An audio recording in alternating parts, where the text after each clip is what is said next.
Paper में हम बात करने वाले हैं 2018 का महा टीईटी का ये पेपर है, जिसमें महाराष्ट्र स्टेट में ये 2018 में हुआ था। तो आज के इस पेपर में हम उर्दू का सेक्शन जो सोल्व करने वाले हैं, उसमें सबसे पहले मैं आपको सवाल बताता चलूँ कि ड्रामा निगार, ड्रामा लिखने वाला। तो कॉलम निगार क्या कहलाएगा? अखबार में लिखने वाला। हज्जाज का वाहिद क्या होता है? यहाँ पे हज्जाज का वाहिद है हजम। क्या हुस्न पाया इस गरीब ने, जुमले की मुनासिबत से लफ्ज़ क्या से किस बात की वजाहत होती है? तो यहाँ पे देख सकते हैं हम, क्या हुस्न पाया इस गरीब ने, जुमले की मुनासिबत से लफ्ज़ क्या से किस बात की वजाहत होती है। तो यहाँ पे देख सकते हैं हम, यहाँ पे हुर्फ फ़िज़ाइया का जिक्र किया गया है। दर्ज झेल में से किस शेर में सनत तलमी का इस्तेमाल हुआ है? तो मैं आपको बताऊँ सबसे पहले, सनत तलमी यानी ऐसा शेर या ऐसी सनत जिसमें किसी भी वाक़ये का जिक्र हो या किसी इतिहास की बातें बताई गई हो, उसे सनत तलमी कहते हैं। तो यहाँ पे आप देख सकते हैं, साज़ ये कीना साज़ क्या जाने, नाज वाले नाज क्या जाने, जो राह इश्क में कदम रखे वो नसीब व फराज क्या जाने, हज़रत हिजर जब शहीद ना हो। यहाँ पे देखिए, कुरान पाक की आयत का जिक्र हो या किसी इतिहास का जिक्र हो, उसे सनत तलमी कहते हैं। यहाँ पे हज़रत हिजर का जिक्र हुआ है, तो इसका जवाब ये रहेगा। बच्चों को इल्म की तफ़हीम के लिए दर्ज झेल में से कौन सा वसीला सबसे ज़्यादा कारगर साबित होता है?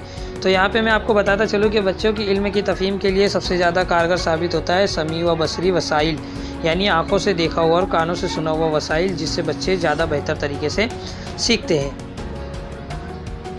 किस तरीक़ेकार के तहत हासिल शुदा इल्म पायदार होता है? यानी कौन से तरीके से हमने जो सीखा हुआ इल्म है वो लाजवाल होता है और पायदार होता है? तो वह है साइंसी तरीका। तो यहाँ पे देख सकते हैं हम, साइंसी तरीके के ज़रिए जो हमारा सीखा हुआ इल्म है वो पायदार होता है और हक़ की बिना पर भी हो जाता है, यानी हम सच जो होता है उसकी बिना पर तय करते हैं।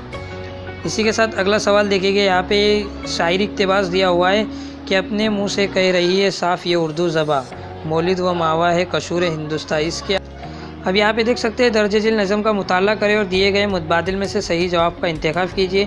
यहाँ पे देख सकते हैं हम, 57 से 60 तक जो सवाल के जवाब होंगे वो इस इक़्तिबास में से यानी शायरी इक़्तिबास में से होंगे। तो यहाँ देख सकते हैं हम, लफ्ज़ मौलिद का मतलब क्या होता है? तो यहाँ पर लफ्ज़ मौलिद का मतलब क्या है, तो ये देखने के लिए हमें देखना होगा, मौलिद व मवा है मेरा कशूर हिंदुस्तान, यानी मेरी जाए पैदाइश क्या है? हिंदुस्तान में है। तो इसका जो बिल्कुल सही जवाब होगा वो होगा जाए पैदाइश।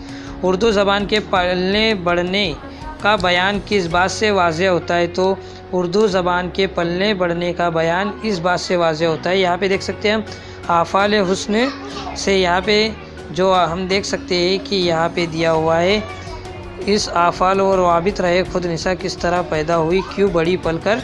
यहाँ पर देख सकते हैं हम, उर्दू को बढ़ाने के लिए सबसे पहले आफ़ाल और वाबित यानी आफ़ाल और वाबित सबसे ज़्यादा ज़रूरी है। अगर आपको इस पेपर की PDF चाहिए तो आप नीचे जाकर हमारा टेलीग्राम चैनल ज्वाइन कर सकते हैं, वहाँ पर आपको इसकी PDF भी हासिल हो जाएगी।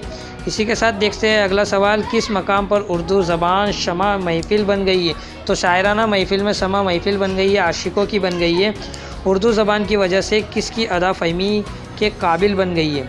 तो यहाँ पे देख सकते हैं हम कि उर्दू ज़बान की वजह से अदा फ़हमी किसकी बनी है? तो हुस्न की फ़ितरत की अदा फ़हमी के काबिल बन गई है। तो यहाँ पे देख सकते हैं हम, क्या किसकी वजह से काबिल बन गई है? हुस्न फ़ितरत की वजह से। इसी के साथ अब देखते हैं इक़्तिबास में से वापस, अब यहाँ पर जो इक़्तिबास दिया हुआ है इसमें से पढ़ना है कि ज़बान की तदरीस का अहम मकसद क्या है? तो ज़बान की तदरीस का अहम मकसद है तख्लीक़ को तहरीक देना, तख्लीक़ी सलाहियत को जला देना। और तो यहाँ पे देख सकते हैं हम, तख्लीक़ की तहरीक देना, तख्लीक़ी सलाहियत को जला देना और कर देना। इसी के साथ अगला सवाल देखिए, तालीम की बदौलत तलबा अपनी कौन सी क़ुव्वत का इस्तेमाल करते हैं? तो तालीम की बदौलत तलबा अपने क़ुव्वत मुताहकिला, यानी यहाँ पे इक़्तिबास में दिया हुआ है कि तालीम की बदौलत तलबा क्या करते हैं, यहाँ पे बताया गया है। तो इसके हिसाब से हमारा ये जवाब जो राइट होगा वो होगा क़ुव्वत मुताहकिला। इसी के साथ अगला सवाल देखते हैं, कौन सी सलाहियतें बाज़ तलबा में मख्फ़ी होती है? तो वो होती है फ़नकाराना सलाहियत, यानी जो फ़नकाराना सलाहियत है वो बाज़ तलबा में मख्फ़ी होती है, यानी कुछ अलग मिक़दार में पाई जाती हैं। तलबा की रहनुमाई के लिए ज़बान के मुअल्लिम में कौन सी सलाहियत होनी चाहिए? यहाँ पर अब हम देख सकते हैं यहाँ पे कि कौन सी सलाहियत होनी चाहिए। तो उसमें सलाहियत होनी चाहिए क़ुव्वत मुताहकिला, फ़नकारी और तख्लीक़ियत। जो 2 नंबर का ऑप्शन है वो बिल्कुल सही जवाब है। इसी के साथ अगला सवाल देखते हैं। बाजी, हाजी, चाची, इन अल्फाज के मुनासिबत से दर्ज झेल से कौन सा मुतबादिल दुरुस्त होगा? तो यहाँ पे देख सकते हैं कि यहाँ ये की वजह से मुरक्कब अल्फाज बन गए तो नहीं, यहाँ ये की सही शनाख्त नहीं है तो ये भी नहीं, यहाँ ये हुर्फ सही के तौर पर इस्तेमाल हुआ है नहीं, यहाँ ये हुर्फ इल्लत के तौर पर इस्तेमाल हुआ है। यानी ऑप्शन जो 4 है वो बिल्कुल सही ऑप्शन है इसका। यहाँ पे अगला सवाल देखिए कि फ़ायदामंद, ज़रूरतमंद, दौलतमंद अल्फाज में मंद का क्या कहलाता है? तो मंद जो होता है वो होता है लायका, यानी अगर हम किसी चीज़ को आगे लगाते हैं तो वो साबका कहलाता है, लेकिन ये फ़ायदामंद, ज़रूरतमंद ये सबसे आखिर में आ रहा है तो ये लायका कहलाएगा। इसी के साथ अगला सवाल देखते हैं। मटकी, बाजे, टम टम टम ख़तकशीदा अल्फाज की मुनासिबत से सही मुतबादिल मुंतखब कीजिए। तो तकरार लफ्ज़ से ज़ोर बामानी यानी बयानी बढ़ गई है, यानी मटकी को जब ठोका गया है तो उसकी वजह से जो 3 बार आवाज़ हुई है तो तकरारी लफ्ज़ से ज़ोर का मानी बढ़ाने की वजह से इसका इस्तेमाल किया गया है, जबकि ऑप्शन 3 इसका सही जवाब है। बचने की कोशिश करना के मुनासिबत से दर्ज झेल में से कौन सा मुहावरा इस्तेमाल होना चाहिए? तो नज़र चुराना। बचने की कोशिश करना यानी नज़र चुरा के भागना, यानी बचने की कोशिश करना। इसी के साथ अगला सवाल देखते हैं। ख्याल, इल्ज़ाम, तालीम, इन अल्फाज के आखिर में आत लगाने से अल्फाज में क्या तब्दीली होगी? तो अल्फाज में तब्दीली होगी, ये अल्फाज जमा में तब्दील हो जाएगी, यानी ख्याल का ख्यालात, इल्ज़ाम का इल्ज़ामात, तालीम का तालीमात। इसी के साथ देखते हैं अगला सवाल। दर्ज झेल में से कौन सा मुतबादिल अमरिया जुमले की तारीफ़ बयान करता है? यानी अमरिया जुमला कौन सा जुमला होता है? तो मैं आपको बता दूं, अमरिया जुमला यानी जिसमें ऑर्डर दिया जाता हो या किसी की दरख्वास्त की जाती हो या नसीहत दी जाती हो। तो यहाँ पे अमरिया जुमले का मतलब है वो जुमला जिसमें किसी पंद को नसीहत की जाती है, यानी ऑप्शन ए बिल्कुल सही है इसका। इसी के साथ हुर्फ तहज़ी में कुल कितने हुर्फ शमसी है? तो मैं आपको बताता चलूँ, हुर्फ तहज़ी में 14 हुर्फ शमसी है और 14 हुर्फ कमरी है। ये आपको ध्यान रखना होगा कि हुर्फ शमसी भी 14 है और हुर्फ कमरी भी 14 है, यानी इसका जो ऑप्शन नंबर 3 होगा वो बिल्कुल सही होगा। वो अल्फाज जिनसे हैरत, खुशी, गम, खिताब, गुस्सा या खौफ या अफसोस का ज़ाहिर होता है तो उसे क्या कहते हैं? तो उसे हुर्फ फ़िज़ाइया कहते हैं, यानी जिससे डर, खुशी, खिताब या खुशी, अफसोस का एहतमाम किया जाता हो, यानी उससे ज़ाहिर किया जाता हो, उसे हुर्फ फ़िज़ाइया कहते हैं। हमें बेफ़ायदा बातों से परहेज़ करना चाहिए। ख़तकशीदा लफ्ज़ बेफ़ायदा का मतलब क्या है?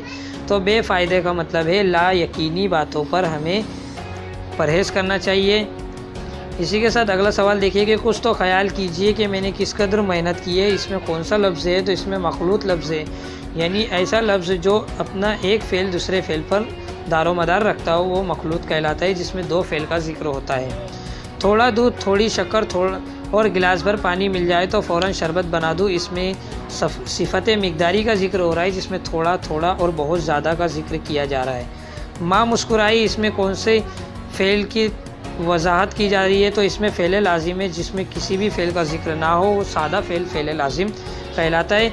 सिद्दीक लक़ब है तो गालिब क्या है? तो गालिब तखल्लुस है। आपको बता दूं कि गालिब तखल्लुस है। दर्ज झेल में से कौन सी तरक्की पसंद तहरीक से वाबस्ता है? तो वो है मज़हर जाने जाना, जो तरक्की पसंद तहरीक से वाबस्ता है। दर्ज झेल में से कौन सा मुतबादिल के वज़न को रुबाई का बुनियादी वज़न करार दिया गया है? तो ला हौल वला कुव्वता इल्ला बिल्लाह, इस ऑप्शन नंबर ए को रुबाई का बुनियादी वज़न करार दिया गया है। इसी के साथ आखिरी सवाल है। शहर तू मेरे साथ चल किसकी तसनीफ़ है? तो ये तसनीफ़ है निदा फाजली की, ये जो तसनीफ़ है शहर तू मेरे साथ चल